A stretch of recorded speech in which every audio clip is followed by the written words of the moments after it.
Julian, promises were made, promises were broken, but are you betting folks will forget that if they've got a few extra bucks in their pocket? Well, good government is not about sitting by when circumstances change, when people are doing it tough, wringing your hands and saying, oh, well, that's really bad, I wonder what will happen. When the right thing to do when economic circumstances change is to adjust your economic policy, and that's what the government is doing. Adjust the Prime Minister's been up front. He went to the National Press Club. He put his case, and I think the feedback I've had overwhelmingly from my community is that people support these changes. They're the right thing for the economic circumstances we face. Fairer tax cuts for every Australian taxpayer without adding to inflation. It's the right thing to do at the right time.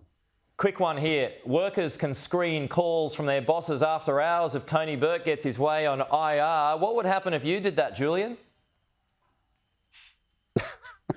Well, yes, I get calls at all hours, but I don't think we're the example. Look, it's actually a really interesting policy issue for anyone.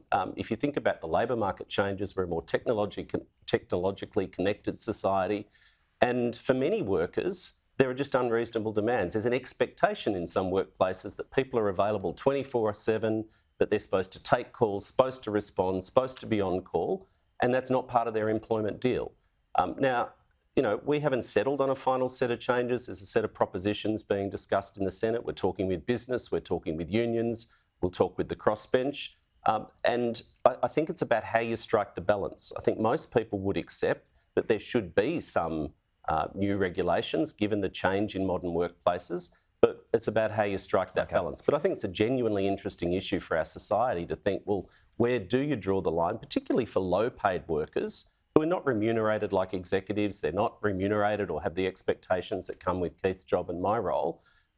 They're average, everyday workers that are paid to do a job for a certain number of hours. Is it reasonable to expect them to respond 24/7? 30 seconds left to respond to that, Keith. I mean, does this unfairly target the bosses?